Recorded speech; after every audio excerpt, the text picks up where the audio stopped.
L'odeur des livres de comptes moisis et de l'encre séchée persiste dans les caves plus longtemps que les noms sur les blasons. Sur les tables, des piles de papier soigneusement reliés promettent de réparer la honte, évaluée au poids de l'argent. Selon ces contrats, la jeune épouse se transforme en tableau des risques et le mariage en sinistre. Pendant que dans les quartiers bourgeois, on étend de nouvelles nappes et on sert du vin doux, dans les bureaux silencieux, on fait un autre calcul. Les cotisations arrivent à temps, les paiements ne viennent jamais. Bonjour à tous, je suis votre narrateur. Écrivez dans les commentaires d'où vous nous regardez, de quelle ville et de quel pays. Il est important pour moi de comprendre jusqu'où notre histoire est diffusée. Installez-vous confortablement, mettez vos affaires de côté et, si vous le pouvez, éliminez les bruits parasites autour de vous. Bonne écoute. Dans une ville que les chroniques qualifient de libre, mais qui en réalité repose sur des serments, des pièces de monnaie et la peur, une nouvelle mode s'est développée à la fin du XVIe siècle parmi les familles aisées. Sous le carillon de l'horloge de l'hôtel de ville, sous le pouvoir des Habsbourg, et en vertu des statuts locaux approuvés par les magistrats, les marchands et les fournisseurs fortunés de la cour, on conclut des contrats dans lesquels les événements de la nuit de noces étaient décrits comme des risques assurés. Ces documents promettaient ce qui ne pouvait être promis. Si le mariage était déshonoré, le paiement d'une somme couvrant la perte de réputation, le refus éventuel du marié ou le recalcul de la dot. Ces contrats étaient appelés pudiquement « polices d'honnêteté ». Sur les marchés, dans les boutiques des scribes, on disait qu'il s'agissait d'un instrument civilisé pour une époque où l'honneur était assimilé à un crédit.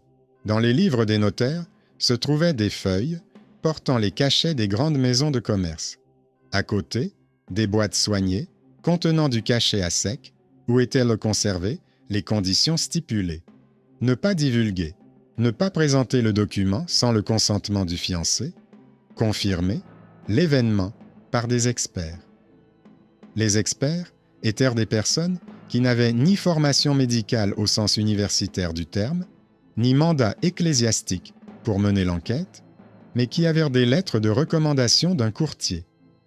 Le système semblait irréprochable, précisément parce qu'il n'y avait rien de vérifiable. Les conditions soulignaient que le fait d'un mariage déshonorant était établi sur la base de la conclusion de deux personnes discernantes désignées par le médiateur. Les familles payaient des cotisations annuelles, espérant obtenir une protection contre les rumeurs, contre la résiliation soudaine du fiancé, contre le contrôle excessif des parents. En réalité, elles recevaient un certificat sans valeur et sans cachet. Le greffier du tribunal municipal, un homme dont la main était habituée à trois choses, les statuts, les registres des amendes et les registres des garants, remarqua une trace récurrente dans les rapports. L'argent allait au courtier, puis de celui-ci à ses experts, avant de revenir chez le médiateur sous forme d'honoraires de consultation. Il n'y a pas de paiement dans les livres. Plus précisément, il y a des lignes sur une consolation partielle qui, au total, ne représente même pas un dixième de ce qui a été versé au fil des ans. La bourgeoisie, convaincue que l'assurance était un signe de modernité, a accepté cette nouveauté comme faisant partie de la discipline générale de l'argent. La ville vivait des intérêts commerciaux, des rachats, des droits de douane et des commissions. Dans ses enseignements, l'Église répétait l'importance du consentement mutuel des époux, mais au fil du siècle, les habitudes se sont ancrées. Lors du mariage, on discutait du montant de la dot, des droits sur les biens, du logement dans la maison du mari, des pénalités en cas de fuite, et désormais aussi du montant de la cotisation à la police. Les notaires savaient que toute tentative d'apposer le sceau de la mairie sur de tels documents entraînerait un litige avec le magistrat.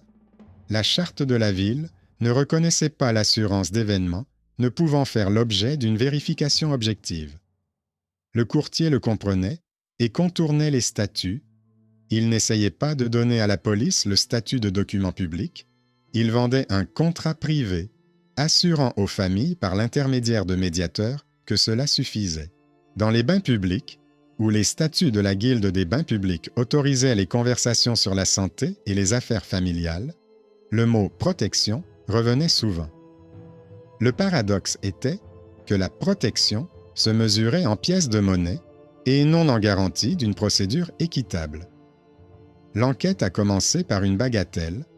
Dans le registre des amendes de l'année où la vallée voisine avait connu une mauvaise récolte et où la ville avait souffert de la cherté du pain, le greffier a trouvé une inscription indiquant qu'une amende avait été infligée à un marchand pour avoir calomnié sa femme. Le montant était faible, car la famille s'était mise d'accord par l'intermédiaire de médiateurs.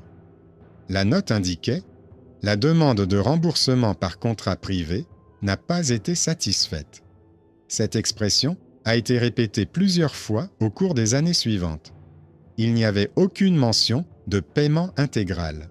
Certains ont vu leurs frais de changement de dot couverts, une petite partie. D'autres ont reçu des pièces en guise d'honneur, un peu plus que les frais d'enregistrement notariés. Cela signifiait que le papier poussiéreux présenté dans les boutiques ne donnait en réalité rien. Le greffier, un homme issu de la classe servile des citadins qui avait prêté serment au magistrat, ouvrit le registre où étaient consignés les noms des garants et des intermédiaires et vit le nom familier du courtier à côté des noms des experts. Le fil menait à un quartier où se trouvaient les bureaux d'évaluation des dommages causés par les incendies et les vols sur les routes. Cette évaluation était soumise à des règles: inspection par 2 maîtres de la guilde, papier timbré, enregistrement auprès du chef. Ici, à la place des véritables maîtres et chefs, figuraient des témoins honnêtes désignés par ceux qui fixaient les tarifs. L'économie du corps se transformait en économie des formulations. Ceux qui en tiraient profit étaient déclarés déshonorés. Les registres municipaux ont conservé des décrets sur la lutte contre la falsification des mesures et des poids, sur les obligations des notaires, sur les pouvoirs des corporations. On y trouve également des dispositions régissant les contrats de mariage, obligation de 2 témoins lors de la négociation de la dot, possibilité d'arbitrage en cas de litige sur les biens, droit de la femme à des objets personnels indiqués dans un coffret. Il n'y a pas un seul décret où l'honnêteté du corps serait reconnue comme un risque assuré. Les enseignements de l'Église énuméraient les péchés, mais ne les évaluaient pas en monnaie. Les traités médicaux, qui arrivaient par les villes universitaires, parlaient de pratiques saines, mais ne donnaient pas les outils pour enregistrer les événements dont on murmurait. Le scribe rassembla ses papiers, les mit côte à côte, et vit une image simple. Le mythe promettait une protection financière de l'honneur, le document montrait l'assurance de l'inassurable. Lorsque, à l'occasion d'une nouvelle saison de contrat de mariage, le courtier envoya ses promesses par l'intermédiaire de ses connaissances, une file de nouveaux clients, issus de l'élite artisanale, se forma devant lui. À la même période, un expert, aux mains soignées, est apparu dans la boutique du pharmacien de la Guilde, proposant des consultations sur la santé féminine et délivrant des lettres contenant des formulations sur l'intégrité digne de respect. Le pharmacien, homme prudent, remarqua que le consultant n'avait pas de diplôme universitaire. Mais ce dernier avait des lettres de marchand qui louaient sa rigueur, ainsi qu'une lettre portant le cachet du curé de la paroisse, attestant de sa bonne foi dans les œuvres de charité. Ces lettres semblaient convaincantes jusqu'à ce que leur date soit comparée à celle des registres des amendes. Les témoignages apparaissaient précisément au moment où le courtier recevait une nouvelle contribution, puis les refus de paiement commençaient sous des prétextes fallacieux. Le premier revirement est devenu évident lorsque le greffier s'est rendu dans la paroisse voisine pour rencontrer le curé, qui figurait parmi les recommandataires de l'expert. Dans les registres paroissiaux de cette année-là, le curé était en déplacement. Les lettres de recommandation étaient signées par son assistant. L'enregistrement de la délivrance de la lettre de recommandation coïncidait avec l'enregistrement d'un don pour la réparation du toit, effectué par le même intermédiaire qui amenait des clients au courtier. Il s'est avéré que l'expert et ses référents faisaient partie d'une même chaîne. Ils étaient considérés comme honnêtes car ils s'étaient entourés d'une aura de charité et d'un comportement familial exemplaire, alors qu'en réalité, ils vivaient de commissions. Dans les documents, leur honneur était construit à partir de figures de papier, des éloges, des recommandations qui étaient rédigées en échange de dons. Les artisans, croyant en l'ordre, considéraient cela comme un signe de fiabilité. Le deuxième tournant s'est produit lorsqu'une famille a tenté d'appliquer la police dans la pratique. Le fiancé, ayant recueilli des rumeurs, a refusé de poursuivre le mariage et a exigé la révision de la dot en se référant aux paroles non prouvées, mais répétées avec insistance par les voisins. La famille de la mariée a présenté le contrat et les cotisations versées en temps voulu, a invoqué un cas d'assurance et s'est adressé au courtier pour obtenir le paiement. Celui-ci a désigné des experts. Ceux-ci sont venus, ont examiné les coffrets contenant le linge, ont compté le lin, ont parlé aux femmes de ménage et sont repartis en laissant un document mentionnant la difficulté d'établir les faits et l'insuffisance des preuves indirectes, après quoi ils ont recommandé une compensation partielle. Le montant était dérisoire. Lorsque le père de la femme a menacé de saisir le magistrat, le courtier a fait savoir par l'intermédiaire de ses relations qu'une telle démarche serait considérée comme une diffamation à l'encontre de la bonne réputation de l'intermédiaire et que celui-ci saisirait la justice. L'assurance se transformait ainsi en une menace de réaction inverse. En payant pour sa protection, la famille se retrouvait liée par un réseau de lettres de recommandation et risquait d'être condamnée à une amende pour avoir tenté d'obtenir ce qui lui revenait. Le troisième revirement est venu de la pratique médicale. La ville comptait des bains publics dont les statuts stipulaient garder le secret sur les clients, ne pas poser de questions sur les affaires familiales, ne pas délivrer de certificats médicaux autres que ceux confirmés par des ulcères et des fièvres visibles. Les experts du courtier contournaient cette règle. Ils ne se présentaient pas comme des bains publics, ni comme des médecins universitaires, mais comme des personnes bienveillantes et discernantes, tenues de protéger l'honneur. Leurs documents étaient rarement contestés publiquement, car personne ne voulait perturber les revenus. Mais le greffier a trouvé dans les archives une plainte du bain. 2 maîtres, au nom familier, avaient été retirés aux baigneurs. Ils étaient partis chez le courtier, qui leur promettait des rémunérations plus élevées pour leurs conclusions écrites. Il s'agissait d'une menace directe pour l'ordre public. Les guildes perdèrent le contrôle et le droit d'examiner et de témoigner dans les affaires de santé se retrouvait entre les mains de personnes dont les signatures dépendaient des commissions. Alors que le réseau du courtier s'étendait, le magistrat était déjà confronté à des conséquences indirectes. Les résiliations rapides se multipliaient dans la ville lors de litiges concernant la dot. Les parents du marié invoquaient une perte irréversible d'honneur, bien qu'il n'existât aucun document officiel confirmant ce fait incontestable. Les documents privés avaient un poids certain dans un cercle restreint, mais n'avaient pas la même valeur que les actes officiels. Le greffier a préparé un rapport dans lequel il a comparé les statuts et les contrats. Dans une colonne, les ordonnances municipales sur les contrats de mariage et la tutelle. Dans l'autre, les polices d'honnêteté. La différence était évidente. Dans les statuts, la liste des biens pour lesquels une indemnisation pouvait être demandée se limitait aux objets matériels et à l'argent. L'honneur ne figurait pas parmi les objets assurés. Il a joint un tableau avec des exemples, indiqué les années, les noms de famille et les toponymes dans les quartiers urbains, en évitant les noms propres des jeunes époux afin de ne pas multiplier les rumeurs. Le résultat ne ressemblait pas à une sensation, mais plutôt à une comptabilité discrète. Chaque cas était un paiement insuffisant, chaque conclusion un expert dépendant. La menace de poursuite pour diffamation est devenue la principale tactique du courtier. L'intermédiaire ne s'est pas exprimé publiquement. Ses représentants ont envoyé des lettres par l'intermédiaire de notaires dans lesquelles ils mentionnaient des propos diffamatoires envers la maison et l'honneur, faisaient allusion à des insultes envers les jeunes filles et exigeaient, devant le magistrat, de cesser de diffuser des jugements préjudiciables. Cela fonctionnait.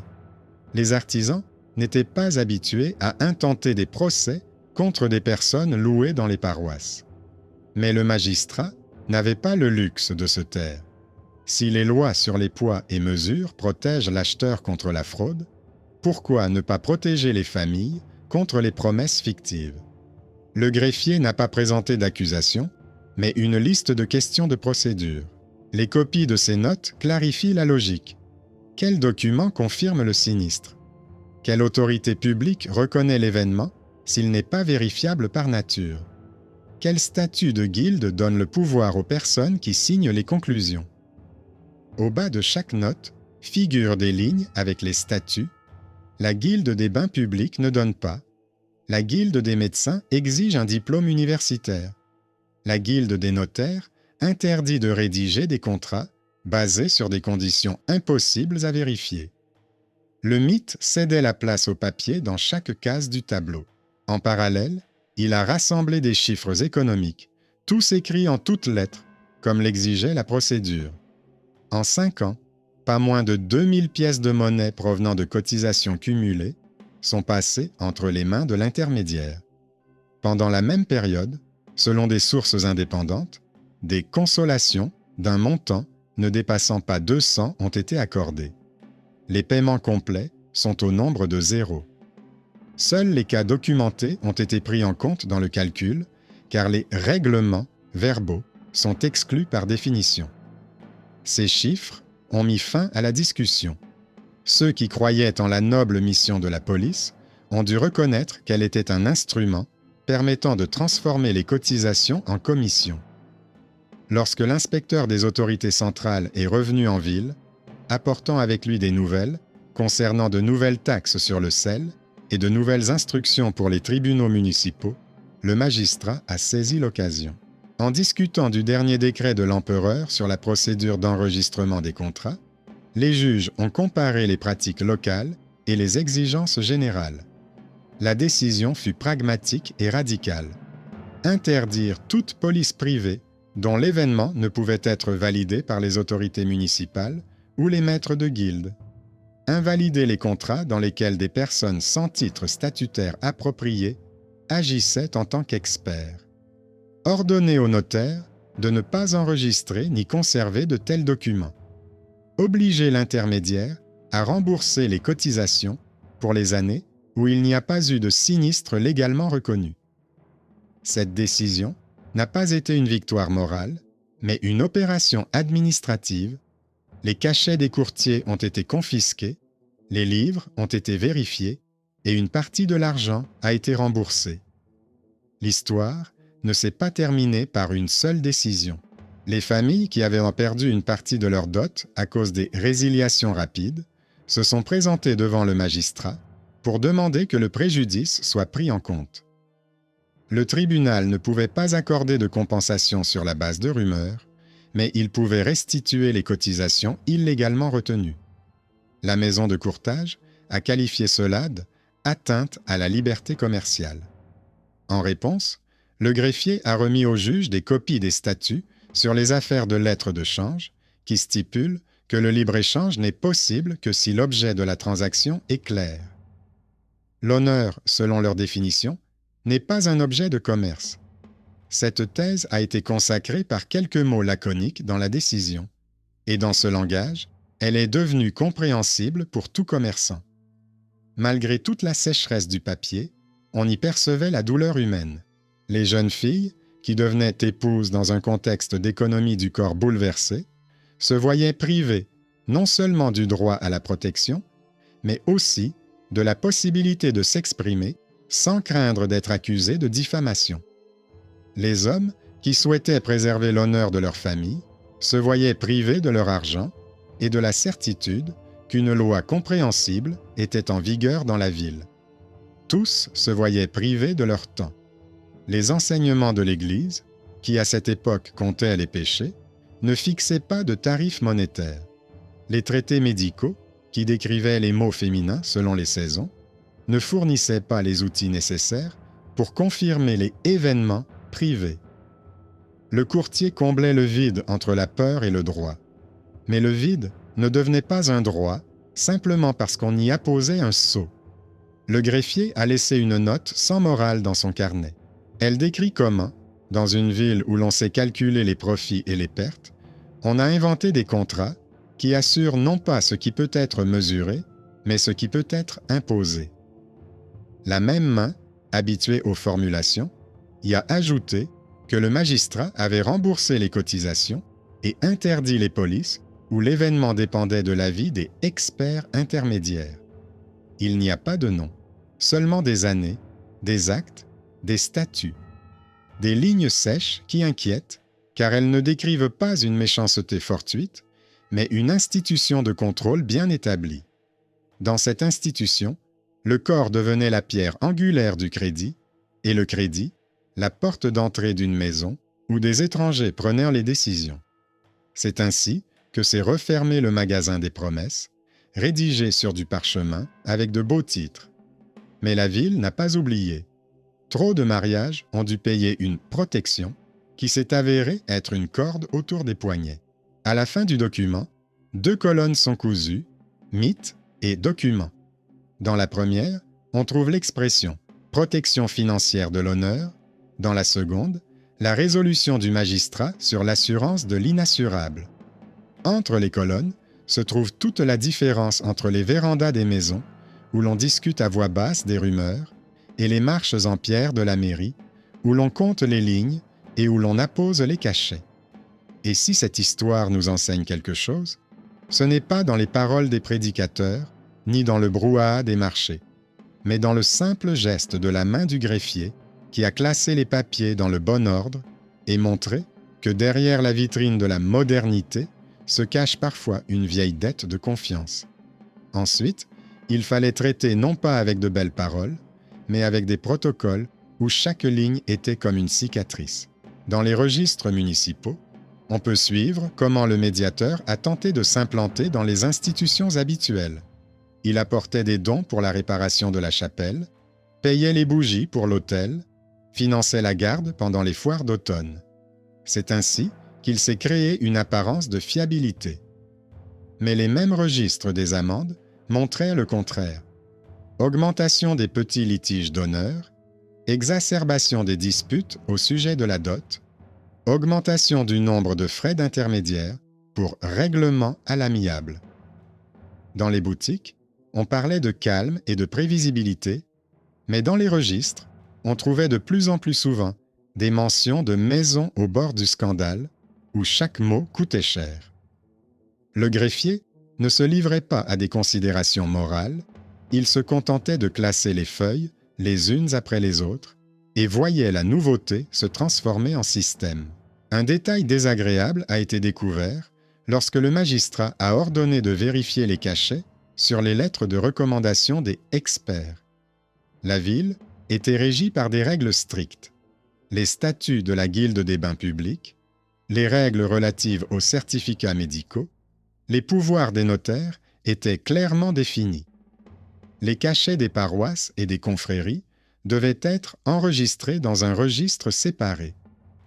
Lors de la vérification, il s'est avéré qu'une partie des empreintes de cire avait été moulée avec de la cire fraîche à partir d'un seul et même moule, alors que selon les documents, les lettres provenaient de différents quartiers et même de paroisses voisines.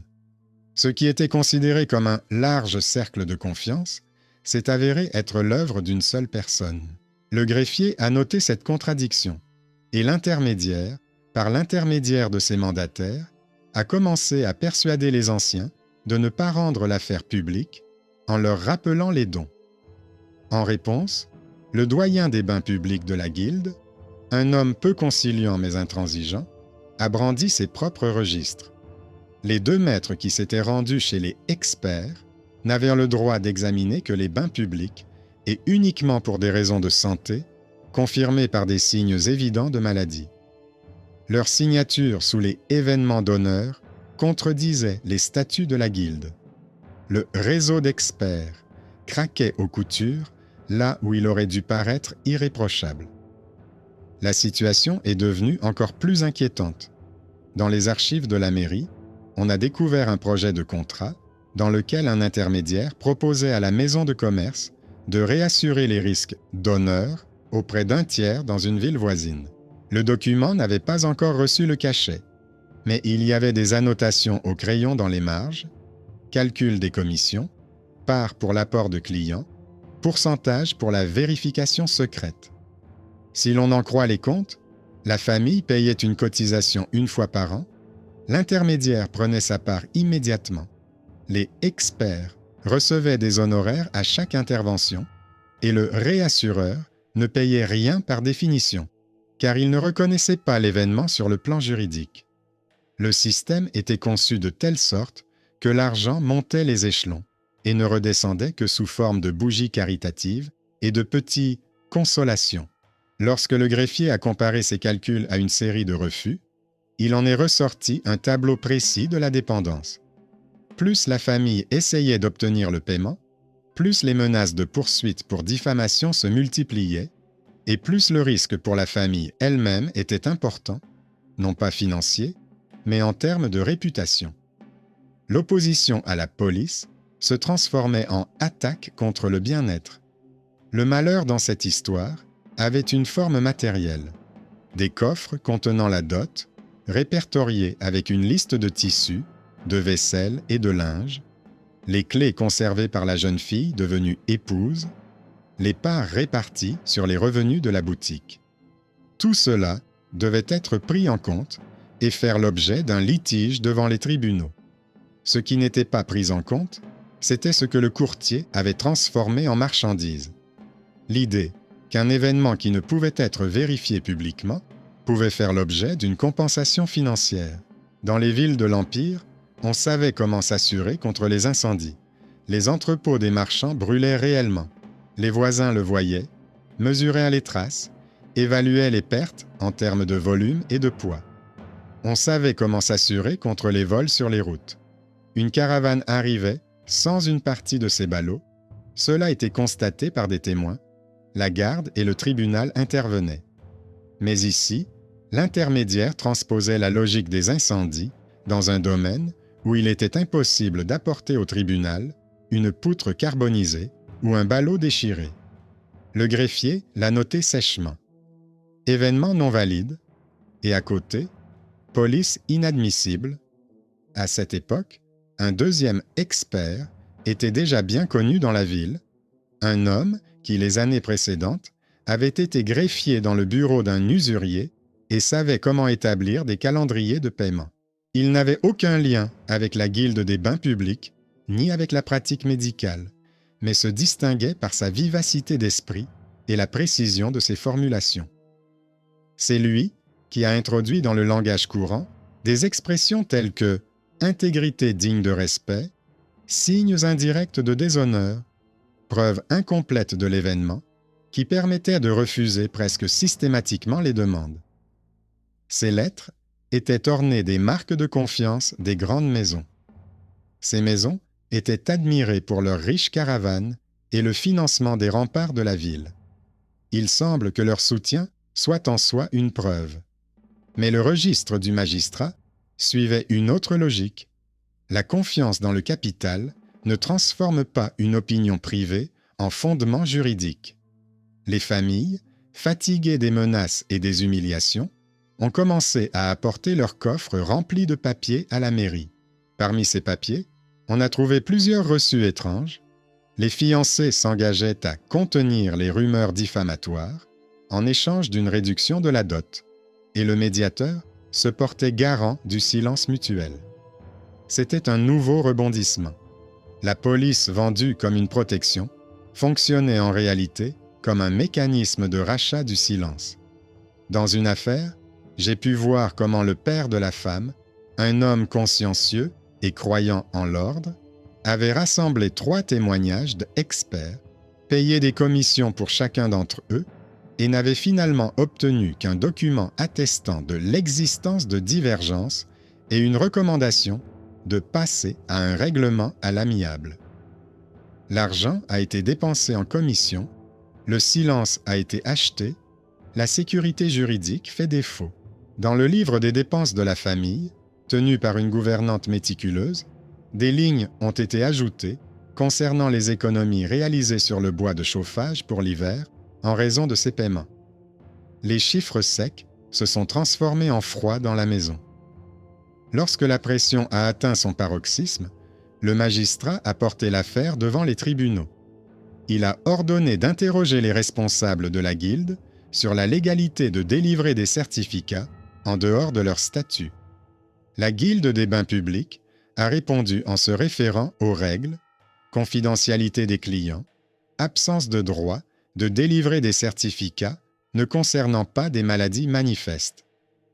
La guilde des médecins a renvoyé aux privilèges universitaires et a rappelé que ceux qui n'ont pas de diplôme universitaire ne peuvent pas appeler leurs documents des certificats. La guilde des notaires a souligné l'interdiction d'apposer un cachet sur des contrats privés basés sur des conditions qui ne peuvent être vérifiées par les autorités municipales ou les maîtres de la guilde. Ainsi, 3 institutions indépendantes, chacune jalouse de ses pouvoirs, ont prononcé la même chose, sans rhétorique ni grand discours. C'était un chœur harmonieux, rare pour la ville. Se sentant menacé, le médiateur a recouru à son arme habituelle, la peur du tribunal. Par l'intermédiaire de ses avocats, il a commencé à envoyer des notifications pour outrage à la bienséance et atteinte à la réputation des jeunes filles, laissant entendre que quiconque critiquait la police portait atteinte à l'honneur des femmes. C'était cynique et efficace. Personne ne voulait être soupçonné de grossièreté. En réponse, le greffier a préparé un nouveau certificat dans lequel aucun nom de la vie privée n'apparaissait. Il ne mentionnait que les statuts, les règles de procédure et les faits relatifs au paiement. À la dernière page, il citait l'exemple de la pratique municipale en matière d'assurance des entrepôts. Celle-ci prévoyait une validation en 3 étapes: inspection par 2 maîtres ayant le droit d'apposer un cachet, procès verbal de la garde, enregistrement des dommages auprès du chef. Il a ajouté qu'aucun de ces maillons ne figurait dans les polices d'honneur et qu'il ne pouvait en être autrement. La comparaison s'est avérée plus convaincante que n'importe quel sermon. À ce moment-là, une partie du clergé s'est rangée du côté de la procédure. Les enseignements paroissiaux rappelaient depuis longtemps la réciprocité des devoirs conjugaux et l'inadmissibilité de la contrainte. Les prêtres ne s'immisçaient pas dans les litiges commerciaux, mais ils ne supportaient pas de voir les paroles religieuses utilisées comme un autocollant commercial. Plusieurs abbés, dont les noms n'ont pas été rendus publics, ont transmis aux magistrats des notes dans lesquelles ils demandaient de mettre fin aux pratiques qui transformaient la conscience et la conversation pénitentielle en confirmation des cas d'assurance.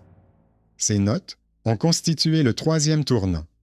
La justification morale dont se servait l'intermédiaire a cessé de fonctionner, même aux yeux des personnes proches de l'autel. Une fois encore, l'argument décisif n'était pas une question d'idéal, mais d'ordre. La paroisse n'a pas le pouvoir de certifier des contrats commerciaux, et son cachet dans de telles affaires constitue donc un abus de confiance envers les paroissiens. Pendant ce temps, l'économie de la ville suivait son cours. Au cours d'une saison estivale, il y eut une pénurie de sel, les prix grimpèrent en flèche, les petits magasins furent pris de panique. C'est dans de tels moments que les dépenses inutiles deviennent visibles. Les familles qui payaient, pour la protection de l'honneur, commencèrent à poser des questions directes au comptable sur l'utilité de leurs contributions. Dans la boutique où la veuve du marchand tenait les comptes, une colonne inutile apparut, dans laquelle elle inscrivait tous les paiements qui n'avaient pas donné de résultats tangibles. Dans cette colonne, outre le luxe, figuraient 2 articles: les excès ostentatoires et les polices d'honnêteté.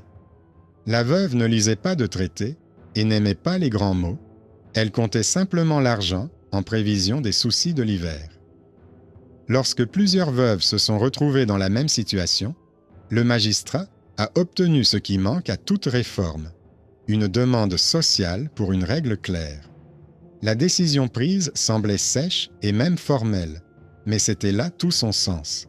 Le magistrat a invalidé les contrats dont l'objet ne pouvait être validé par les autorités municipales ou les maîtres statutaires. Il a interdit aux notaires de conserver et de certifier de tels documents. Il a obligé l'intermédiaire à rembourser les cotisations pour les années où il n'y avait pas eu de sinistre légalement reconnu. Il a ordonné aux guildes d'empêcher leurs membres de délivrer des conclusions en dehors du cadre des statuts. Pas d'exécution spectaculaire, pas de défilés exemplaires. Seulement un protocole où chaque ligne s'inscrit dans les normes existantes. Le courtier a tenté de contester cette décision en invoquant la liberté des contrats privés, mais la liberté municipale impliquait la clarté de l'objet de la transaction, et ici, il n'y avait pas d'objet. Les remboursements ont commencé par de longues vérifications. Au bureau du magistrat, on a empilé des boîtes contenant les listes de cotisations, on a vérifié les registres des notaires, on a invité les mandataires des familles. Il s'est avéré qu'une partie des paiements passait par des intermédiaires, ces mêmes experts qui prenaient une commission pour amener des clients. Ces personnes ont disparu de la ville aussi vite qu'elles étaient apparues. Certaines sont parties sous le prétexte d'un pèlerinage, d'autres se sont éclipsées pendant la foire d'hiver sans payer leur hébergement. Quelques-uns sont revenus avec des demandes de pardon pour cause de pauvreté. Le tribunal ne les a pas poursuivis pénalement, car ils n'avaient pas commis de crime au sens formel du terme. Ils avaient signé des lettres d'avis. Mais le tribunal ne leur a pas permis de conserver ce qu'ils avaient gagné sur le dos des autres. Seule une partie des coffres scellés et des biens a pu être récupérée. Le reste s'est évaporé en dons, en cadeaux aux gardes, en mariages avantageux, avec des parents de l'intermédiaire. Cela semblait être le dénouement final, mais toute histoire de ce genre a son côté obscur. Elle est remplie de conjectures, comme l'eau dans les caves. Les gens, habitués à mesurer l'honneur à l'aune de l'argent, n'ont pas immédiatement renoncé à cette habitude. Pendant un certain temps, des reçus privés attestant de la bonne réputation ont continué à circuler dans la ville. Ils n'étaient plus présentés comme des polices d'assurance, mais proposés comme des lettres de garantie pour les négociations matrimoniales. La différence était subtile et dangereuse. Le magistrat ne pouvait pas interdire aux particuliers d'échanger des évaluations de caractère, mais il pouvait continuer à interdire de transformer ces évaluations en marchandises monétaires. Le greffier, ayant terminé l'affaire principale, créa un nouveau dossier où il rangeait ses reçus, les marquant comme « documents sans valeur légale ». Il comprenait une évidence: les institutions de contrôle aiment changer d'enseigne et poursuivre leurs anciennes activités sous un nouveau nom. C'est pourquoi il joignait méticuleusement à chaque nouveau document les anciens statuts, comme s'il appliquait une compresse froide sur une plaie pour l'empêcher de s'infecter.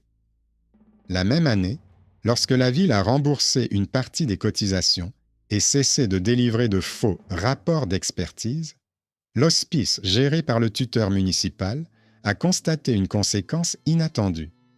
Les femmes cessèrent de venir demander des lettres de protection et se mirent à demander plus souvent le formulaire de plainte officielle pour contrainte exercée par des proches. Ces plaintes ne donnèrent pas lieu à des procès spectaculaires, et c'était une bonne chose. Elles étaient examinées à huis clos par 2 juges et une conseillère expérimentée de la confrérie féminine de la Charité. La conclusion de ces procédures était rarement spectaculaire, mais aboutissait presque toujours à l'un des 2 résultats suivants.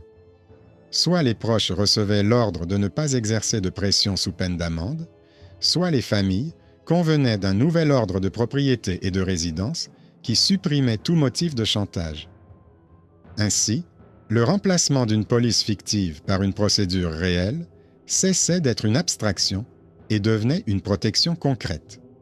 Entre-temps, Les experts de l'ancien intermédiaire, privés de leurs revenus faciles, ont tenté de s'installer dans les villes voisines, proposant les mêmes services sous le nom de conseil moral. Ils ont réussi à survivre quelques mois, mais la nouvelle de leur méthode s'est répandue plus vite que les charrettes et les caravanes. Les responsables des guildes ont commencé à échanger des copies de la décision municipale interdisant les polices avec des événements non validables. Ce document est devenu un modèle précisément parce qu'il ne traitait pas des mœurs ou des sentiments, mais de la vérifiabilité. Il ne contenait pas un mot sur la vertu ou le vice, seulement des listes, qui a le droit de rendre des conclusions, quels faits sont soumis à une vérification publique, quelles transactions sont considérées comme nulles. Les chancelleries appréciaient ces textes pour leur aptitude à servir d'annexe, à une demande, à une plainte, à un billet à ordre. Le greffier, qui avait commencé l'histoire par une note dans le registre des amendes, a fini par faire exactement ce qu'un homme de son métier doit faire. Il a fermé le dossier, levé les yeux vers le mur où étaient accrochées les listes des magistrats des années précédentes et ajouté une ligne au registre. La conversion de la nouvelle monnaie en institut de contrôle a été suspendue par décret. Cette ligne ne suscitait pas l'enthousiasme, mais elle donnait une impression de densité du temps. La ville n'était pas devenue meilleure ou plus propre, elle avait simplement cessé de payer pour la promesse de protéger ce qui ne pouvait être vérifié. Dans le langage administratif, cela semblait aussi sec que le givre de janvier. Dans le langage des foyers, cela signifiait qu'il restait un peu plus de draps en lin dans les coffres, un peu plus de pain sur les tables, un peu plus de bois pour l'hiver. Dans un tel calcul, il n'y a pas de place pour le sensationnel, mais il y a de la place pour la vie qui continue, lorsque les cachets vides sont rangés dans une boîte et que les statuts sont remis à leur place. Mais même lorsqu'il semblait que le mécanisme était démonté et que les rouages étaient déposés sur la table, l'inertie des habitudes prenait le dessus. Les unions familiales commençaient, comme avant les mariages, par des listes de biens et des promesses d'ordre dans la maison, et dans ces listes, il restait encore des colonnes vides où l'on inscrivait auparavant la cotisation annuelle pour la protection du papier. Ces espaces vides commençaient à se remplir de nouveaux substituts, recommandations fraternelles, garanties des voisins, lettres morales, de dames respectées des associations caritatives. À première vue, cela semblait plus doux qu'auparavant, sans cotisation ni intérêt, mais la logique restait la même. On essayait de mettre l'honneur en circulation afin de le gérer selon les règles de la transaction. Le greffier, qui avait appris par cœur le langage des statuts, vit que l'ancien système cherchait à revenir par la grande porte et observa la situation avec autant de patience qu'on compte les sacs de céréales sur la tour de la ville à l'automne. Les archives familiales, habituées à conserver les contrats de mariage à côté des billets à ordre et des reçus des boutiques, apportaient désormais au bureau des cahiers où étaient consignés les registres domestiques des offenses. On y énumérait les ragots, les soupçons, les notes sur les querelles familiales, parfois même les visites chez le prêtre ou chez le chef d'atelier. Les gens croyaient que cette comptabilité minutieuse les protégeait de l'injustice. Mais cette comptabilité sans procédure légale a donné naissance à un nouveau marché d'influence. Les anciens mandataires de l'intermédiaire qui détenaient les polices d'assurance y ont fait leur apparition. Ils se faisaient désormais appeler gardiens de la concorde et proposaient des calendriers apaisants dans lesquels une partie s'engageait à ne pas aborder certains sujets lors des réunions familiales et l'autre à ne pas réduire la dot lors de sa révision. Les documents semblaient innocents jusqu'à ce que le magistrat les compare au statut municipal sur la médiation. Tout accord concernant des biens immobiliers devait être enregistré ou au moins signé par un notaire, sinon il était considéré comme nul et non avenu. Les gardiens de la concorde évitaient l'enregistrement, car celui-ci ouvrait la voie à un contrôle judiciaire alors qu'ils avaient besoin d'une zone floue où celui qui détenait le plus de cahiers appartenant à d'autres gagnait.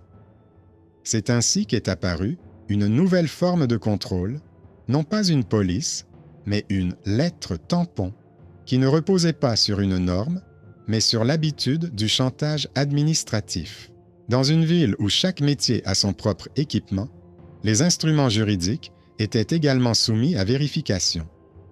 Le magistrat a ordonné une procédure rare pour l'époque, la lecture sélective des registres domestiques avec le consentement des familles qui avaient récemment mené des négociations matrimoniales. On ne lisait pas la vie privée, mais la circulation des documents, qui les avaient apportés, qui les avaient certifiés, qui avaient insisté.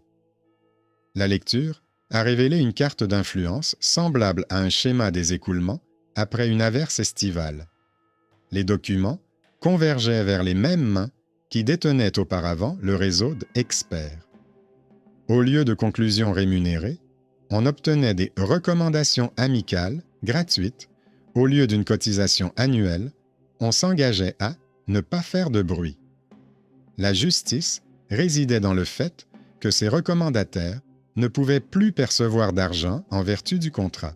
Le danger résidait dans le fait qu'ils continuaient à convertir la confiance en pouvoir et le pouvoir en accès aux décisions d'autrui. Le greffier l'a noté laconiquement dans une note « Transfert d'une garantie fictive dans la zone des coutumes ». Il a ensuite fallu faire appel à l'expérience des institutions qui avaient gagné la confiance de la ville, précisément grâce à leurs procédures. La Guilde des marchands de produits maritimes avait depuis longtemps mis en place une procédure de règlement des litiges relatifs aux livraisons de sel, 3 étapes consécutives, inspection des balances chez le fournisseur, contrôle des mesures chez le destinataire, enregistrement auprès du chef. Il y avait des erreurs, mais les règles étaient immuables. Ces étapes ont servi de base à une nouvelle évolution. Le magistrat proposa une règle simple. Toute garantie morale concernant les négociations matrimoniales et la dot n'avait de valeur que dans la mesure où elle concernait des biens et de l'argent, et uniquement après enregistrement chez un notaire. Tout ce qui concernait la bonne réputation ne pouvait en aucun cas faire l'objet d'un engagement écrit. La règle était courte et semblait évidente, mais elle était prononcée pour la première fois comme une loi. Ainsi, le mythe selon lequel l'honneur peut être transposé sur papier et faire l'objet d'un contrat commercial s'est à nouveau heurté à un document précisant quels biens peuvent être négociés et lesquels ne le peuvent pas. Tout le monde n'a pas apprécié cette mesure. Une partie des grandes maisons bourgeoises avait pris l'habitude de s'appuyer sur le mur invisible de la réputation qu'elles avaient construit au fil des ans grâce à des dons et à leur participation à des œuvres caritatives. Pour elles, le refus des lettres de garantie semblait être une atteinte à l'instrument de gestion des unions familiales. En réponse, ils ont tenté de ressortir le vieil argument de la liberté des contrats privés. Le greffier a préparé une fiche comparative pour le magistrat. Dans la colonne « Liberté », il a inscrit les formes d'accords reconnus par la ville, achat-vente, prêt, location, billet à ordre, cautionnement. Dans la colonne « Interdiction », il a inscrit les transactions sans objet, les accords fondés sur des événements non vérifiables publiquement et toute tentative d'imposer des conséquences patrimoniales à la possession d'une bonne réputation. Au bas de la page figurait une formule remarquable : la liberté contractuelle existe là où le risque est mesurable et compréhensible et cesse d'exister là où l'objet est la dignité humaine. Cette formule a ensuite été recopiée dans les cahiers d'apprentissage des clercs de notaire et affichée à l'école municipale pour les scribes de la ville. Pendant que ces papiers s'empilaient, l'hiver arriva avec des vents inhabituellement longs. Pendant ces mois-là, la ville écoute les sons à travers les portes, le crissement de la neige sous les pieds du garde, le bourdonnement de la corde du puits, les conversations qui s'échangent dans les pièces chauffées. Au cours d'une de ces nuits, une plainte soigneusement rédigée, sans nom ni adresse, fut déposée sur le bureau du scribe. Une reconnaissance anonyme, promettant la paix en échange du silence sur les vieilles rancunes, s'est introduite dans la famille. Une feuille aux boucles soignées était jointe à la plainte. Le texte avait été tapé par d'anciennes connaissances du médiateur. C'était une vieille ruse sous un nouveau nom. Le magistrat accepta d'examiner la plainte, et l'examen se déroula selon les règles de la chambre close, sans spectateurs, avec la participation obligatoire d'un notaire et d'un ancien de la guilde correspondante, car l'objet ne concernait pas les bons noms, mais le partage des biens de la dot. À la fin, une décision laconique a été rendue. La quittance n'a pas de valeur, le partage des biens doit être effectué conformément au contrat de mariage, les parties doivent s'abstenir d'échanger des documents dont l'objet n'est pas susceptible d'être pris en compte. Cette décision a ensuite été appliquée à des plaintes similaires à titre d'exemple, et le document, qui conservait les marques de cire des anciens gardiens de la Concorde, a été placé dans une boîte portant l'inscription « Formulaires invalides ».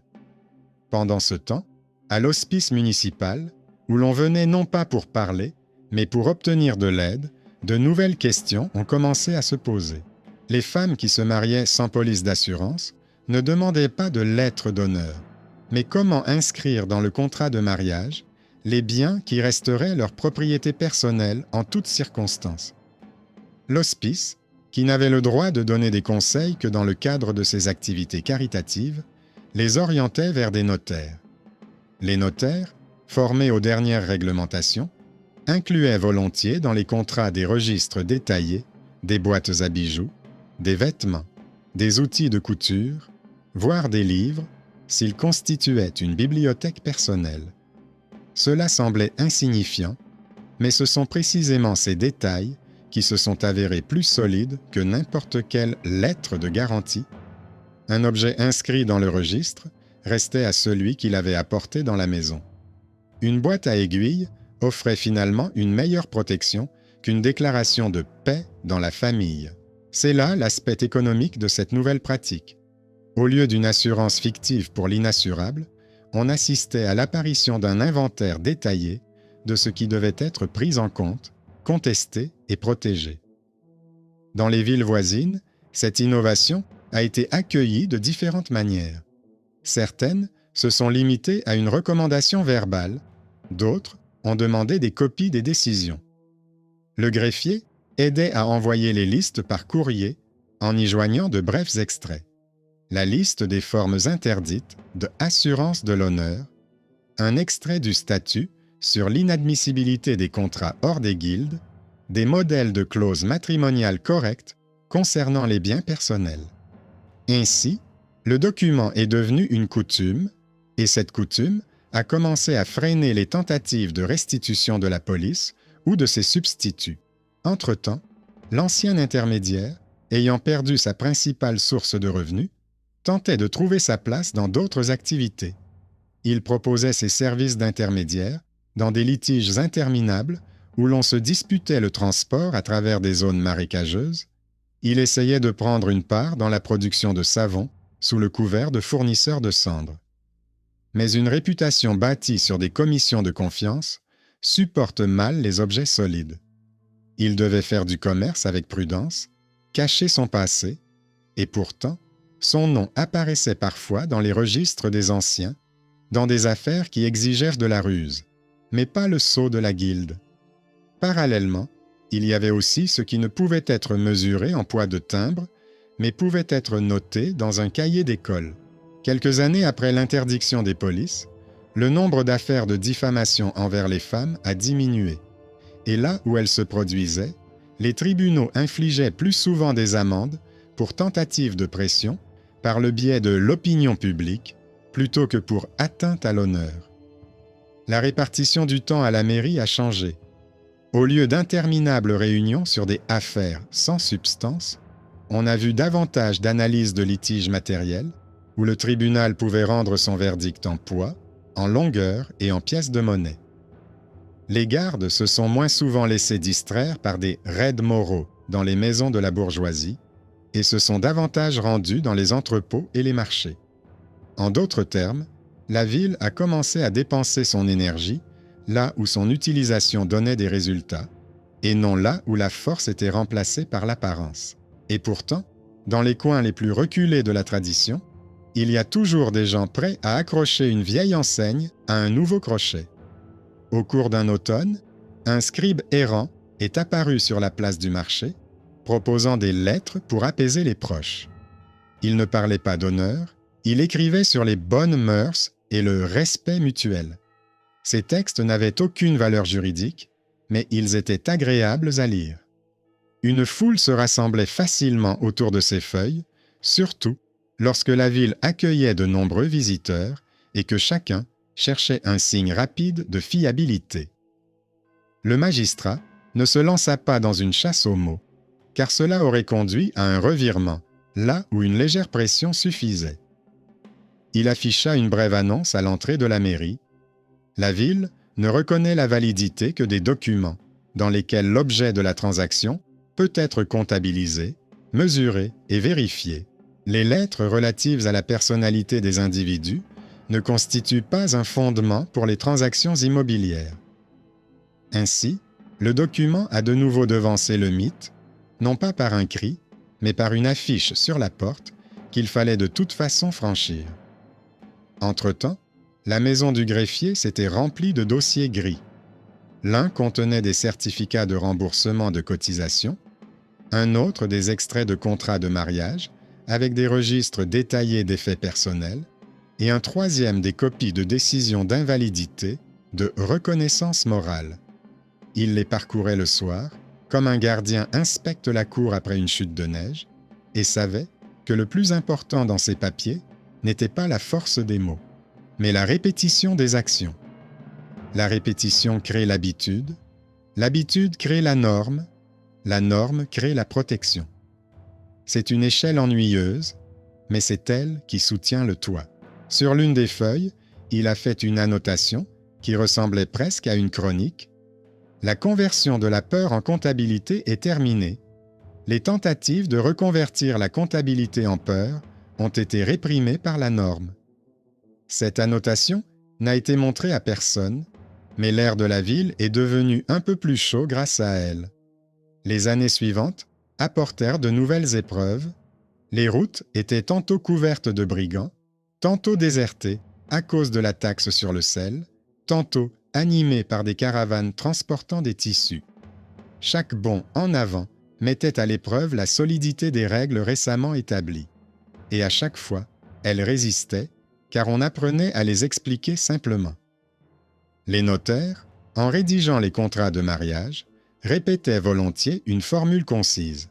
Énumérer ce qui peut être pris en compte, discuter de ce qui peut être évalué, ne signez pas de promesses qui ne peuvent être vérifiées. Les prêtres, en donnant des conseils aux jeunes mariés, leur rappelaient la réciprocité, mais ajoutaient que la réciprocité ne s'assure pas, mais se développe dans la vie. Les anciens des guildes, en réglant les différends, renvoyaient à la même plaque sur la porte de la mairie.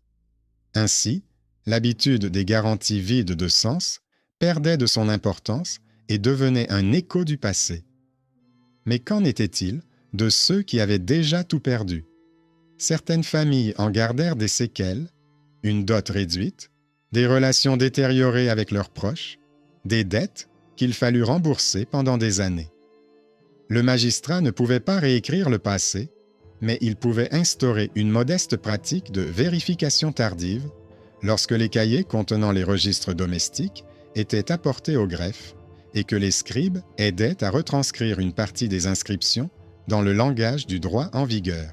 En conséquence, les notes de dette, lorsqu'elles étaient fondées sur des reconnaissances morales, étaient déclarées nulles et les registres des biens conduisaient à la restitution des objets retenus sans fondement légal. Rien de sensationnel, juste des vêtements qui retournaient dans les coffres, des outils qui retrouvaient leur place sur les tables à couture, des livres qui reprenaient leur place sur les étagères. À l'échelle des chroniques, ce sont des détails. À l'échelle de la maison, c'est un soulagement comparable au premier dégel. À peu près à cette époque, un vieux médiateur, vieilli prématurément, tenta d'aborder un nouveau sujet, les lettres de confiance attestant de la fiabilité des commerçants. Il comptait sur le fait que si l'honneur d'une femme ne se vendait plus, la confiance dans la boutique pouvaient encore se vendre. Mais dans ce secteur, des formes rigides étaient en vigueur depuis longtemps. La caution et le billet à ordre. Les chiffres, les délais et les cachets y régnaient déjà, et il n'y avait plus de place pour les anciennes ruses. Ces noms disparaissaient des procès-verbaux, se dissolvant dans des notes sur des services mineurs et des destins malheureux. Le silence qui entourait une telle fin n'était pas un acte de miséricorde, mais simplement le fait que la routine, qui supporte mal les artistes, avait pris la place de son réseau bruyant. Un soir, tard, le greffier s'attarda dans le bureau vide, parcourant les documents demandés par la ville voisine. L'ombre de l'horloge de la tour se posa sur la fenêtre et il nota dans son carnet une phrase laconique. Le document a maintenu l'équilibre là où le mythe exigeait un tribut. Ce n'était pas un cri de victoire, c'était la connaissance d'un métier semblable à celui de charpentier. Si les poutres sont posées correctement et dans le bon ordre, la maison résistera au vent, à l'hiver et à la chaleur des poêles. Et si quelqu'un venait ensuite proposer de vendre l'air sous le toit, le greffier aurait une petite phrase sur papier timbré, moins chère que n'importe quelle promesse et plus solide que n'importe quelle enseigne. Peu à peu, il est devenu évident qu'une seule interdiction ne suffisait pas pour garantir la stabilité du nouvel ordre. Il fallait prendre l'habitude de vérifier, presque comme un artisan, aiguise quotidiennement son couteau sur une pierre à aiguiser. C'est pourquoi le magistrat a étendu la pratique des vérifications discrètes. À chaque litige concernant les biens matrimoniaux, les greffiers sortaient les décisions antérieures comme modèle, et à chaque tentative de glisser une reconnaissance morale, ils la marquaient d'un cachet sans valeur et la joignaient au dossier afin qu'aucun avocat ne puisse s'y référer à l'avenir comme à un précédent. C'est ainsi qu'un nouveau réseau s'est constitué. Non pas un réseau de personnes, mais un réseau de procédures. Il ne nécessitait pas de grands noms, seulement de la discipline, et c'est précisément cette discipline qui est devenue le pilier invisible qui soutient la maison. Dans les marchés urbains, cela s'est traduit par un geste simple. Lorsque les familles discutèrent de l'union, au lieu de vagues assurances sur la bonne réputation, elles posaient sur la table une copie du contrat de mariage avec le registre des biens personnels, la liste des obligations mutuelles concernant la maison, la liste des conditions de vie et l'utilisation de la dot. De plus, les notaires ont commencé à inclure une clause interdisant la transmission de toute lettre de moralité à des tiers comme base pour des décisions patrimoniales. Au début, les grandes maisons ont ricané, comme si on les obligeait à réapprendre à lire et à écrire, mais elles ont rapidement apprécié la clarté des comptes. Le contrat ne dépendait plus des ragots, et chaque nouvelle union renforçait la prévisibilité du commerce. Là où auparavant les intermédiaires s'affairaient dans l'ombre, on entendait désormais le crissement des plumes qui dressaient la liste des toiles, de la vaisselle, des outils, des parts dans l'étal et des parts dans les revenus des caravanes. Et pourtant, les habitudes ont la vie dure. À la périphérie de la ville, près des ateliers des tanneurs et des entrepôts de résine, vivaient des parents qui, par habitude, aimaient résoudre les doutes par la troisième parole, c'est-à-dire la vie d'une personne respectée. Dans ces quartiers, les anciens assistants du médiateur ont mis au point une nouvelle astuce, la feuille de témoignage du bon voisinage. Cette feuille ressemblait au procès-verbal d'une réunion de famille à laquelle participaient 2 témoins du voisinage, des personnes respectables du quartier. Elle indiquait que les parties avaient confirmé leur respect et reconnu la paix. À la fin, une ligne était ajoutée indiquant qu'en cas de violation de la paix, une partie avait le droit d'exiger une indemnisation pour diffamation, sans mentionner de montant, ni faire référence à des organismes de vérification. Le document n'était pas appelé police, mais reprenait son principe.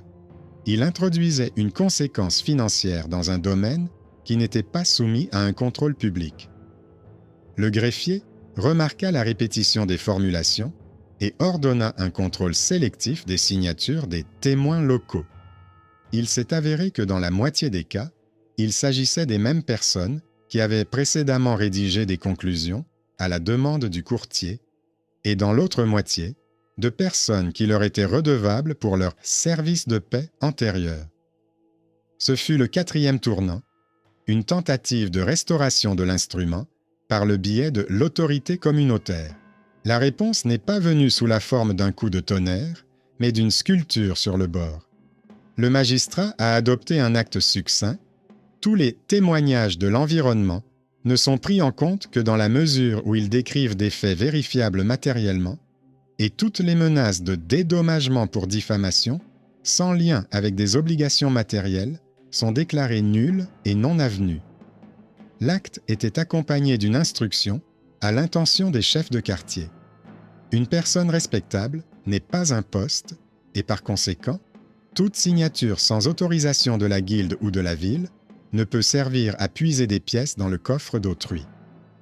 Les chefs de quartier ont affiché cette instruction sur les portes de leurs tentes, à côté des tableaux indiquant les amendes pour retard aux gardes de nuit et saleté devant les échoppes.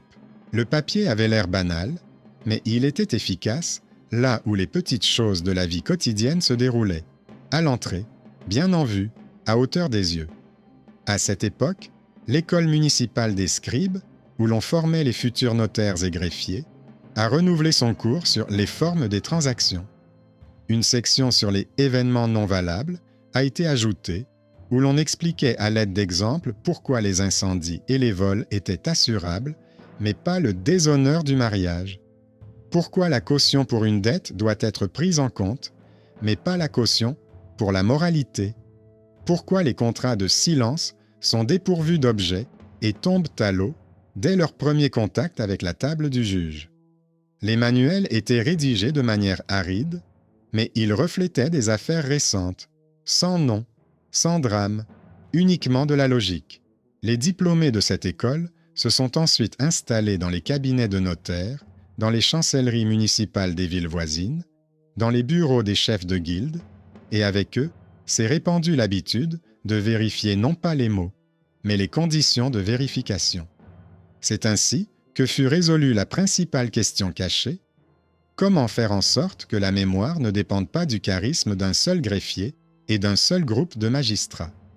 La réponse fut l'habitude de décomposer le mythe en points et de le superposer aux grilles statutaires.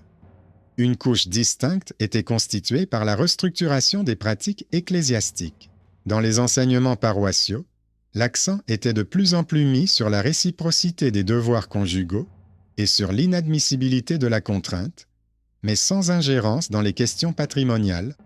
Les supérieurs soulignaient que les questions patrimoniales étaient réglées à la mairie et les questions spirituelles à la confession, et qu'il était dangereux de les mélanger.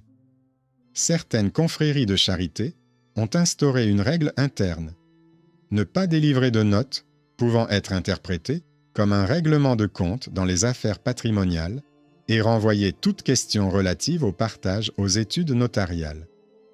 Ce fut un tournant important, car l'ancien système était alimenté précisément par l'effacement des frontières entre le soutien moral et les conséquences commerciales.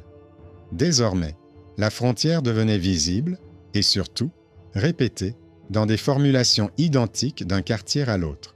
Sur fond de restructuration interne, la ville a également connu des bouleversements externes. Une année a été marquée par un printemps étrange avec des pluies persistantes et les caravanes transportant le sel ont pris des semaines de retard. Une autre année, les routes ont été animées par les commandes de tissus de la cour et les boutiques des marchands ont vu leur chiffre d'affaires monter en flèche. La troisième année, la garnison locale a renforcé ses exigences envers les fournisseurs et la ville a commencé à parler de nouvelles taxes. C'est précisément pendant ces années-là que les accélérateurs et les contourneurs s'infiltrent le plus facilement. On les reconnaissait à leurs gestes identiques. Revenons à la lettre de bonnes mœurs simplifiée pour ne pas perdre de temps avec les registres notariaux. Mais le commerce, ayant tiré les leçons des pertes passées, connaissait déjà le prix de la simplicité sans cachet.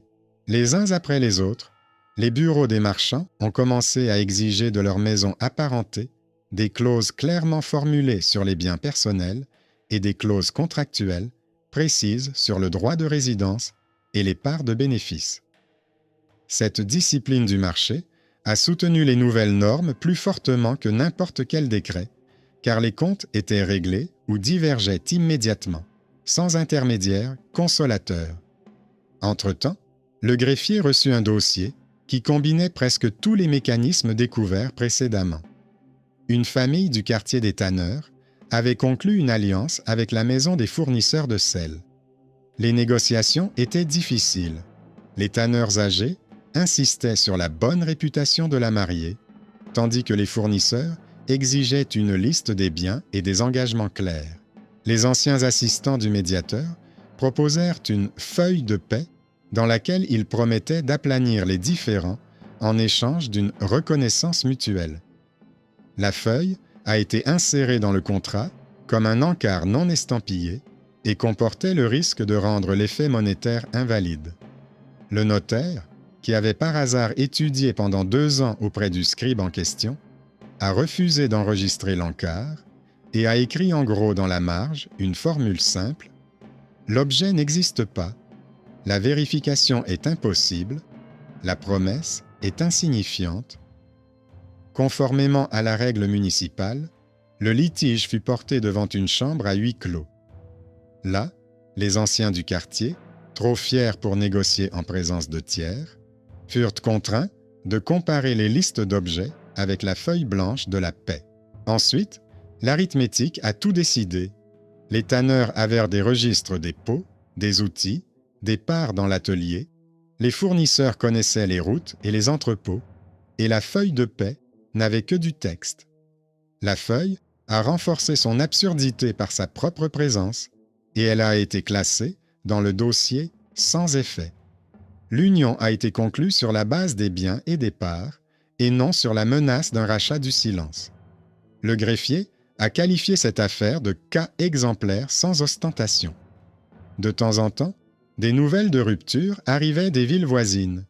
Là où les magistrats n'avaient pas prêté attention au mythe de l'honneur, se réfugiant dans un silence confortable, les polices d'honnêteté revenaient sous le couvert des bonnes vieilles coutumes. Ces histoires se terminaient généralement de la même manière. Plusieurs années de prélèvement, aucun paiement complet, menace de poursuite pour diffamation contre ceux qui tentaient de réclamer leur dû. Parfois, il y avait même une note très sombre. La police intervenait avec des contrôles de mœurs dans les maisons de la bourgeoisie, d'où provenaient ensuite le plus souvent des dons en bonne et due forme.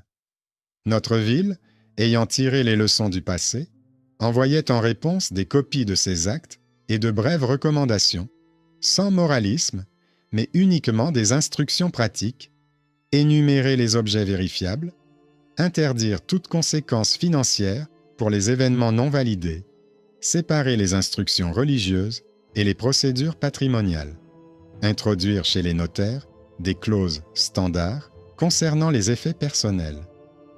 Là où ces 4 lignes devenaient en parallèle, le glissement cessait, comme si le sable des puits cessait d'être volé par sacs entiers. Au niveau humain, les changements semblent toujours moins spectaculaires que sur le papier timbré. Mais c'est précisément là que réside leur stabilité. Dans les maisons de ville, il y avait moins de réunions secrètes où les anciens exigeaient des papiers en l'honneur. La comptabilité s'est développée. Les familles tenaient des carnets de dépenses dans lesquels elles ne notaient plus les cotisations pour la protection, et elles ont remarqué que les économies réalisées en 3 lignes suffisaient pour passer l'hiver sans emprunter. Dans les litiges matrimoniaux, au lieu des menaces d'environnement bienveillant offensé, on voyait plus souvent apparaître la question des droits sur le coffre, le tissu, le métier à tisser. Dans les magasins, où l'on acceptait auparavant volontiers les recommandations des experts, on les considérait désormais comme des prévisions météorologiques, intéressantes, mais sans incidence sur la facture. Et c'est dans cette sécheresse quotidienne que résidait la principale protection. La protection contre les personnes habituées à gagner de l'argent en jouant sur la peur des paroles des autres.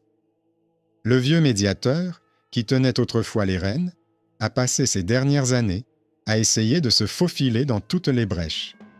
Il se rendait à l'atelier des fabricants de goudron, proposait de régler les problèmes d'odeur avec les cours voisines, essayait de vendre des conseils sur l'ordre de passage lors de la distribution du sel. Il a même apporté un jour à la chancellerie une demande d'autorisation pour ouvrir un bureau de conseillers familiaux où il promettait d'harmoniser. La demande a été laissée sans suite. L'objet n'est pas clair, il n'y a pas de pouvoir, il n'y a pas de vérifiabilité.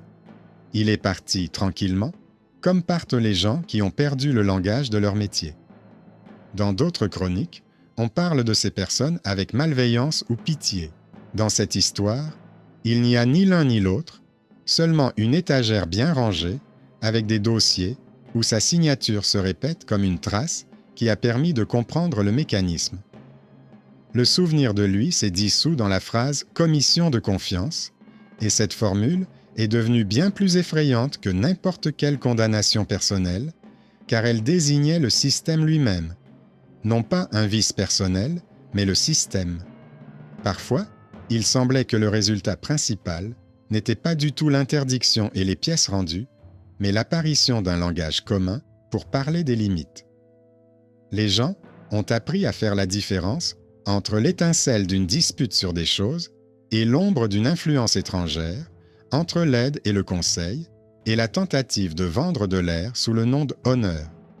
Les scribes, les notaires, les chefs de guilde et même les mentors paroissiaux, en répétant les mêmes formules, ont dissipé le brouillard des boutons et des étiquettes. Ce langage était très ennuyeux, mais l'ennui s'est avéré être un remède. Il a chassé des recoins de la peur ce frisson particulier sur lequel spéculaient les experts. Et si quelqu'un tentait à nouveau de proposer une assurance contre le mariage déshonorant, il trouvait à la porte de la mairie la même pancarte « L'assurance est autorisée pour les pertes pouvant faire l'objet d'une vérification publique. Toute promesse d'indemnisation non prouvable est nulle, et à côté, les notaires n'ont pas le droit d'apposer leur cachet sur de tels documents. » Ces deux phrases ont sauvé plus de foyers que des dizaines de sermons vagues sur la moralité, car au lieu d'appel, elles offraient un mécanisme. À la fin d'un des gros dossiers où étaient classés les extraits des dossiers, se trouvait une feuille avec un bref résumé, rédigé de la main du même greffier qui avait autrefois remarqué la première incohérence dans le registre des amendes. Le résumé comprenait 3 lignes. La première, le mythe, la protection financière de ce qui n'est pas considéré comme une chose, est décomposée en formules. La deuxième, le document, la liste des conditions vérifiables, des droits et des obligations, est intégré dans les contrats de mariage et les règles des guildes. Troisième, ces 3 lignes ont résisté aux menaces de poursuites pour diffamation et se sont effondrées. Entre les lignes, un silence semblable à celui qui règne dans un bureau vide après la fermeture des dossiers où l'on n'entend que le refroidissement du poêle. Ce silence ne promet pas le paradis, mais il permet de vivre sans intermédiaires qui font commerce de l'inquiétude. Et puis, la ville reprendra ses activités habituelles.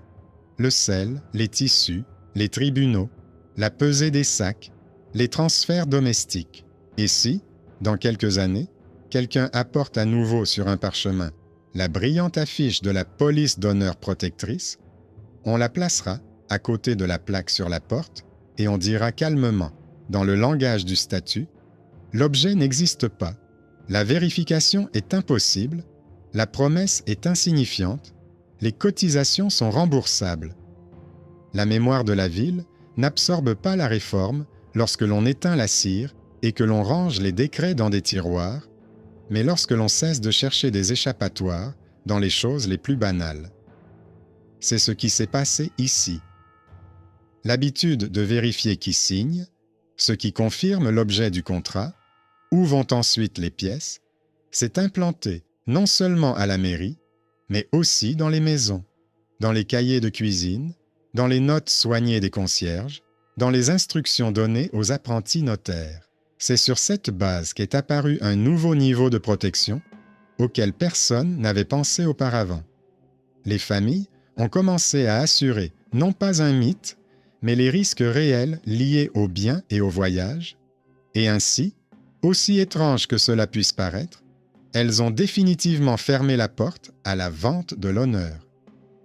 Lorsque la question du futur logement était abordée lors des négociations matrimoniales, une clause était incluse dans le contrat stipulant le droit de la femme de retourner chez ses parents pour une saison en cas de maladie prolongée de son mari, tout en conservant une partie de sa dot. Lorsque l'on discutait de la boutique, on ne notait pas la part des revenus en termes généraux, mais on la liait au jour et aux fluctuations saisonnières des foires. Lorsqu'il était question de sécurité, on précisait à qui incombait le coût de l'escorte des marchandises sur les routes dangereuses. Ces clauses semblaient arides, voire avares, mais c'est elles qui transformaient le souci du foyer, refuge des rumeurs, en une arithmétique où les choses suivaient des lignes claires. Dans cette nouvelle topographie, le mythe se sentait à l'étroit. Il n'y avait plus de place pour lui entre les colonnes comptables. Le cas où ce changement s'est manifesté de manière particulièrement évidente a commencé par une simple dispute au sujet d'une pièce de la maison. La jeune épouse, adulte, élevée dans la maison d'un tailleur, avait droit, en vertu du contrat de mariage, à un atelier séparé où elle conservait ses outils et ses tissus pour ses propres travaux. La famille de son mari, habituée à disposer de la maison selon l'ancienne coutume, a tenté de transformer la pièce en entrepôt de sel, expliquant que cela était dans l'intérêt de l'entreprise familiale. Dans le passé, de tels conflits donnaient lieu à des discussions à voix basse, aboutissant à des reconnaissances morales, des lettres de paix et autres stratagèmes où les objets étaient remplacés par de vagues obligations de ne pas salir la réputation. Cette fois-ci, le conflit prit une autre tournure. Le notaire a sorti le contrat de mariage, a vu le registre des effets personnels et la clause concernant le local de travail. Le doyen de la guilde des tailleurs a envoyé un extrait des statuts sur la protection des outils de la femme artisan. Le magistrat a ordonné une enquête à huis clos dans laquelle il n'y avait pas de place pour les anciens médiateurs. L'objet était mesurable, les statuts étaient applicables, la pièce devait faire l'objet d'une protection spécifique. La famille du mari a reçu l'ordre, dans un délai fixé à 30 jours maximum, de transporter le sel dans l'entrepôt commun et de compenser l'arrêt de travail de l'ouvrière par une somme d'argent équivalente à la valeur du tissu. Pas une seule référence à la bonne réputation, pas une seule allusion à la honte, seulement le poids, la longueur, le délai et la signature. Dans les archives, cette affaire est restée discrète, mais ce sont précisément ces affaires discrètes qui ont brûlé toute possibilité pour l'ancienne rancœur de refaire surface. Pendant ce temps, le greffier, qui dès le début avait compris le mécanisme de conversion de la peur en comptabilité, s'est attelé à une tâche que l'on n'aime généralement pas faire, la rédaction d'un bref recueil de formulations type, afin que toute décision du magistrat puisse exister sans lui. Le recueil comprenait des exemples de clauses matrimoniales concernant les coffrets personnels, le droit aux outils, la répartition des revenus de la boutique, les absences saisonnières et la procédure d'arbitrage pour les litiges matériels. Dans une colonne séparée, il a inscrit les phrases d'interdiction qui ont coupé la route à la restauration de l'assurance fictive. Il est interdit d'inclure dans les contrats des conséquences financières pour des événements qui ne peuvent faire l'objet d'un contrôle public. Il est interdit d'apposer un cachet sur des documents dont l'objet est l'évaluation du caractère. Il est interdit de donner force à la signature de personnes sans autorité guildale ou municipale. Le recueil est devenu le livre de référence des notaires et s'est répandu avec eux dans les villes voisines. Ainsi, ce document, né autrefois de l'opposition d'un réseau de commissionnaires, est devenu un langage stable, parlé par différentes villes, sans accord sur la morale, mais avec une mécanique commune. Bien sûr, cela n'empêchait pas certains individus de vouloir rétablir l'ancien pouvoir dans leur maison.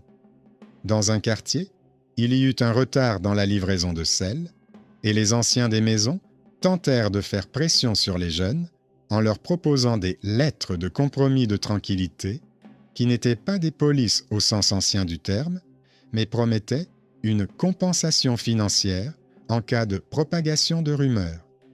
Les documents étaient apportés par un homme qui avait autrefois été l'assistant d'un intermédiaire. Sa main le trahissait par une formule récurrente.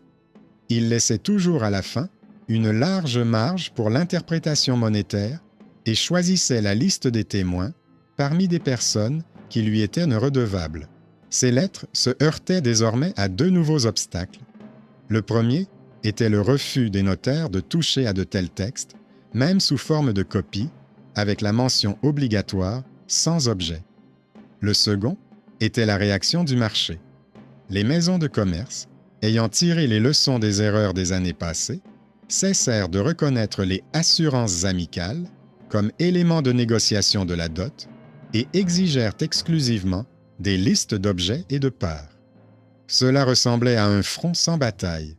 Le gardien de la paix, errant, apportait sa marchandise et on la regardait comme un chiffon multicolore à la foire. Elle attire l'œil, mais ne fait pas recette.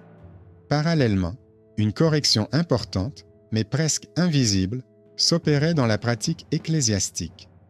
Les curés, tout en conservant le droit de discuter avec les familles de réciprocité et de charité, refusaient de délivrer des notes à présenter dans les litiges civils. Ils ont inscrit dans leurs registres paroissiaux une règle interne. Les demandes de confirmation de bonne réputation sont adressées à un notaire et les demandes de punition du chuchotement au magistrat, et dans aucun de ces cas, le sceau de la paroisse n'est utilisé. Cela a définitivement séparé la sphère spirituelle de la sphère commerciale et patrimoniale et a privé cette dernière de la possibilité de s'appuyer sur une aura sacrée dans des affaires où seule la vérifiabilité est requise. L'importance de cette décision est difficile à surestimer. L'ancien réseau du courtier, comme l'a montré l'enquête, reposait sur 3 piliers: les recommandations de riches maisons, les dons compensatoires et les procurations ecclésiastiques nébuleuses. Enlevez un pilier, le réseau vacille, enlevez-en 2, il s'effondre. Ici, tout s'est effondré d'un coup, car les villes voisines, informées de la décision du magistrat, ont adopté à leur tour des règles similaires. La grande politique se profilait à l'horizon. Les grandes villes de l'Empire se disputaient le droit de percevoir des redevances sur les foires et dans le conflit centenaire pour le contrôle des routes du sel, tantôt l'une, tantôt l'autre maison obtenait des privilèges. De tels changements attirent toujours des personnes prêtes à vendre leur accélération. Les anciens agents du courtier ont tenté de réorienter leurs compétences vers des certificats de fiabilité pour les entrepôts, mais ils se sont heurtés à un mur de procédures bien établi. Il existait des règles d'inspection incendie pour les entrepôts, des protocoles de garde pour les caravanes, des formules de lettres de change pour les transactions. La tentative d'y coller un papier moral semblait aussi ridicule qu'un drapeau coloré sur une balance. Les chefs marchands renvoyaient ces consultants à la porte où se trouvait le tableau des mesureurs, et là, il ne leur restait plus que l'arrière-goût d'un métier qui n'était pas le leur. Cependant, l'aspect le plus important du changement n'est pas visible depuis la salle de l'hôtel de ville, ni depuis les boutiques, mais depuis l'hospice et l'école. À l'hospice, où les femmes venaient auparavant demander des lettres de protection, elles demandaient désormais des formulaires pour déposer des plaintes contre la contrainte à signer des papiers mondiaux et contre la rétention d'objets enregistrés comme personnels. Les formulaires étaient simples, ils ne contenaient pas de mots sur l'honneur et la gloire, seulement des lignes sur l'objet, l'heure, les témoins parmi les voisins et une référence au point de mariage. Ces plaintes étaient traitées de manière routinière et se terminaient le plus souvent soit par une amende, soit par l'obligation de restituer les biens, soit par un avertissement écrit aux proches. À l'école municipale des scribes, les enseignants expliquaient aux élèves pourquoi les événements non validés ne pouvait être transformé en argent et montrait à l'aide d'exemples comment le mythe poussait les gens à confondre autorité communautaire et pouvoir. Cette éducation fonctionnait avec un certain retard, comme un four qui met longtemps à chauffer, mais qui conserve ensuite la chaleur. Les diplômés partaient dans les villes voisines et emportaient avec eux leur intolérance à la contrebande verbale sous couvert de contrat. La promotion ultérieure de cette nouvelle discipline a mis en évidence un autre nœud délicat, la frontière entre les coutumes domestiques et le droit urbain. Dans certaines maisons, on tenait un recueil de bonnes règles où l'on notait les habitudes familiales, qui cède sa place à table, quand qui doit rentrer du magasin, qui prend les clés du cellier. Les anciens complices du médiateur ont tenté de transformer ces codes en un instrument de pression, en proposant d'y ajouter des lignes sur le manque à gagner en cas de rumeurs honteuses. L'astuce résidait dans le fait que le code était considéré comme interne et ne nécessitait pas d'être scellé. Le magistrat a répondu par une construction subtile mais décisive. Les registres internes sont reconnus en matière de vie quotidienne et d'ordre, et toute ligne ayant des conséquences patrimoniales n'est pas valable sans certification notariale. En outre, le notaire, confronté à de telles lignes, est tenu d'insérer dans le contrat une formule standard interdisant les conséquences financières pour des événements non prouvables. Ainsi, l'habitude de l'ordre domestique est restée en place et la tentative de faire entrer à nouveau le levier monétaire dans la maison par le biais de rumeurs s'est arrêtée au seuil du bureau du notaire. L'un des derniers sursauts de l'ancien type de contrôle s'est produit là où on s'y attendait le moins, dans la confrérie des bienfaiteurs. Plusieurs dames respectées et 2 marchands âgés ont décidé de rédiger des lettres de garantie de moralité pour les jeunes couples, distribuant ces lettres comme des marques de bienveillance. Ces lettres ne coûtaient soi-disant rien, mais en réalité, elles servaient de moyen de pression dans les conflits familiaux. Une telle lettre a été apportée à l'audience du magistrat, accompagnée d'une plainte pour tentative de réduction de la dot. En réponse, le tribunal n'a pas tenu de discours retentissant, mais s'est penché sur la question des pouvoirs. La confrérie a le droit de distribuer des aumônes et d'organiser des actions de bienfaisance, mais n'a pas le droit de délivrer des documents utilisés comme preuve dans des affaires patrimoniales. La décision était accompagnée d'une note à l'attention des confréries. Toute note ayant des conséquences patrimoniales est nulle et non avenue si elle n'est pas certifiée par un notaire et vérifiée. Les confréries, soucieuses de leur réputation publique, ont rapidement supprimé les formulaires risqués, car leur pouvoir repose non pas sur des menaces, mais sur la confiance. Dans ce contexte, un changement final s'est lentement opéré, imperceptible si l'on se contente de regarder le papier timbré. Un nouveau silence s'est installé dans la ville, non pas un silence lâche ou imposé, mais un silence serein. On le ressentait dans le fait que l'on avait cessé de citer les bons noms des autres lors des négociations, que l'on avait cessé d'apporter à la maison des papiers sans cachet, que le soir, dans les cuisines, on comptait plus souvent la farine et les bûches plutôt que de raconter les disputes des voisins. Ce silence était à l'opposé du silence qui, auparavant, permettait d'acheter la paix. Auparavant, les gens se taisaient par crainte d'être poursuivis pour diffamation et par crainte du réseau de recommandations. Désormais, ils se taisaient parce que le conflit était passé de la zone floue, des mots, à la zone claire des choses, des chiffres et des délais. Dans cette clarté, il n'y avait pas de place pour l'assurance de l'honneur, tout comme il n'y a pas de place pour un marché flottant dans la toundra glacée.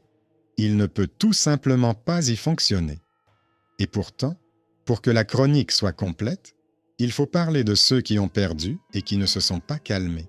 Parmi eux, il y avait une maison qui payait autrefois des commissions à un courtier et qui n'avait pas réussi à tout récupérer. Dans leur cahier, il restait des lignes sur les dépenses de consolation. Pendant des années, ils ont accumulé de l'irritation et rêvé de revanche. Au cours d'un automne, leur aîné a tenté de créer dans le quartier un comité des mœurs, sans sceau, sans statut, simplement une réunion de personnalités respectées. Le comité a rapidement commencé à émettre des avertissements, puis des recommandations de ne pas conclure d'alliance matrimoniale avec certaines maisons.